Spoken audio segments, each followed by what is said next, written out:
Ini best nih. Kalau impor barang kiriman sama sebenarnya. Bedanya. Terima kasih telah menghubungi Bea Cukai Tanjung Perak. Selamat siang, Ibu.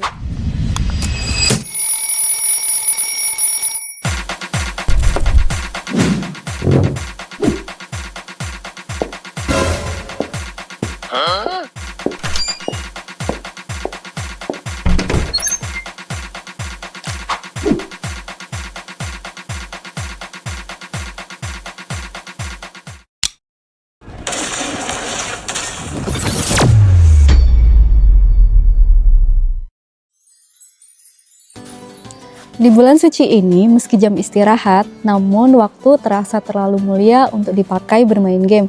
Jadi, daripada kita main game, mending kita ngasih informasi buat kalian. Oh my god! Wow! Kalau kalian makin paham, insya Allah saya makin dapat pahalanya. Halo Bola Perak, saya Mega yang akan mendampingi kalian di Ulti episode ketiga di bulan Ramadan ini. Ini pertanyaan pertama nih Mbak, aturan barang kiriman ada perubahan lagi Mbak? Bedanya apa sama yang sebelumnya ya?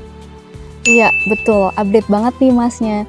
Secara filosofis gini, prinsipnya ketentuan itu harus bisa mengakomodir jalannya suatu proses bisnis, termasuk di dunia kepabeanan ya, termasuk barang kiriman.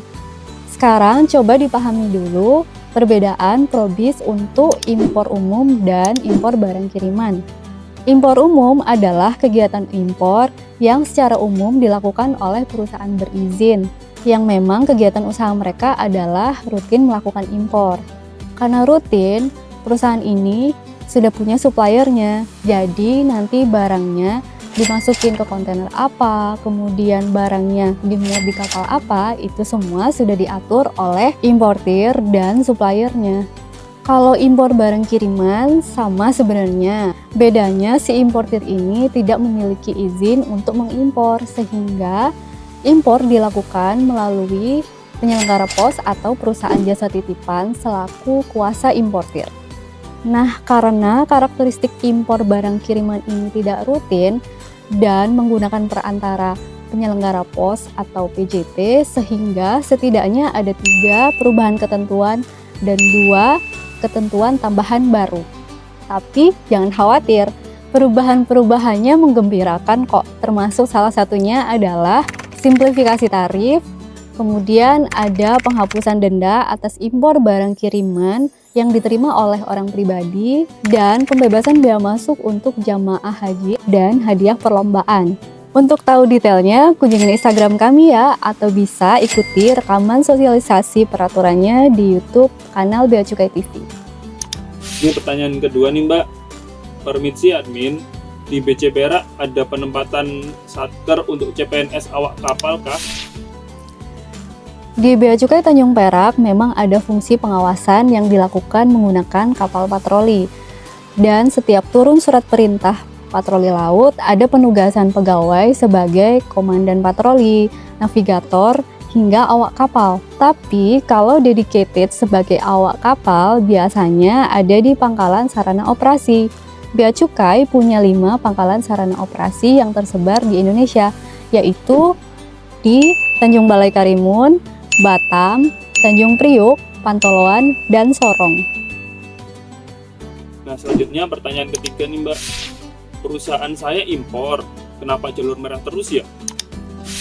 Nah, ini menarik. Sudah pada tahu kan apa yang dimaksud dengan jalur merah? Jadi gini, dalam impor, manajemen risiko itu perlu dilakukan untuk menyeimbangkan antara pengawasan dan pelayanan. Gampangnya gini, kalau 100% kontainer masuk itu dilakukan periksa fisik, kebayang nggak selesainya kapan? Atau sebaliknya, kalau 100% kontainer yang masuk itu tidak dilakukan periksa fisik, kebayang nggak kalau ternyata yang masuk adalah narkoba 1 kontainer? Nggak bahaya tah? Itulah makanya perlu dilakukan manajemen resiko alias penjaluran. Jalur merah artinya barang boleh dikeluarkan setelah dilakukan periksa fisik dan dokumen. Untuk jalur hijau artinya barang boleh keluar tanpa dilakukan periksa fisik atau periksa dokumen. Sehingga atas pertanyaan kenapa, ya jawabannya karena manajemen risiko. Jadi impor Anda tidak termasuk beresiko rendah sehingga kena jalur merah. Dalam Peraturan Direktur Jenderal Bea dan Cukai Nomor 2 Tahun 2023 tentang petunjuk pelaksanaan pengeluaran impor untuk dipakai, disebutkan ada banyak beberapa faktor yang mempengaruhi penjaluran. Di antaranya adalah profil importir, profil komoditi barang yang diimpor, PIB-nya, merah acak atau random sampling, informasi intelijen, dan lain sebagainya. Nah, ini pertanyaan terakhir nih, Mbak. Ulti itu apa ya? Saya kok ketinggalan.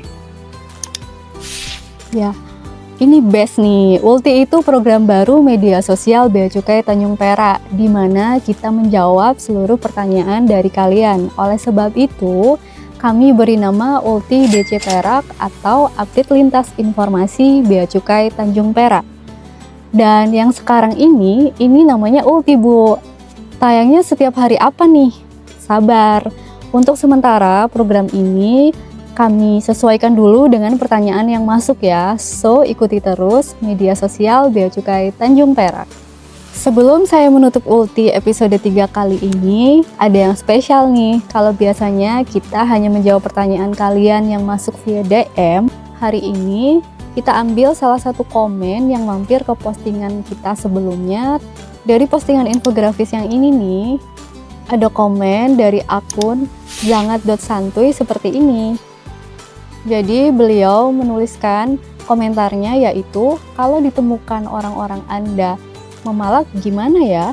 Terima kasih kami ucapkan kepada akun Zangat Santuy sehingga di sini kami bisa punya kesempatan untuk menjelaskan nih. Jadi Bea Cukai Tanjung Perak sangat membuka seluas-luasnya ruang pengaduan dari masyarakat dan pengguna jasa.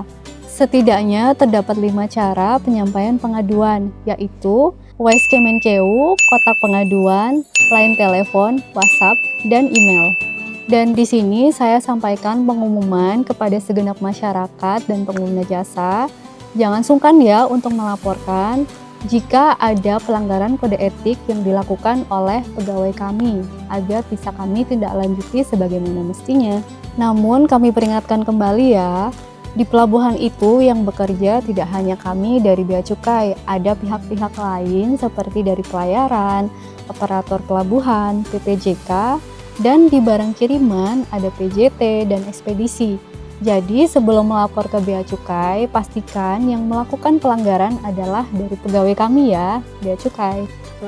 Oke, kayaknya itu dulu Ulti kali ini karena Ramadan jam istirahat dipersingkat, jadi Ulti nggak bisa lama-lama. Sampai jumpa di lain kesempatan. Selamat menunaikan ibadah puasa ya Pulau Perak.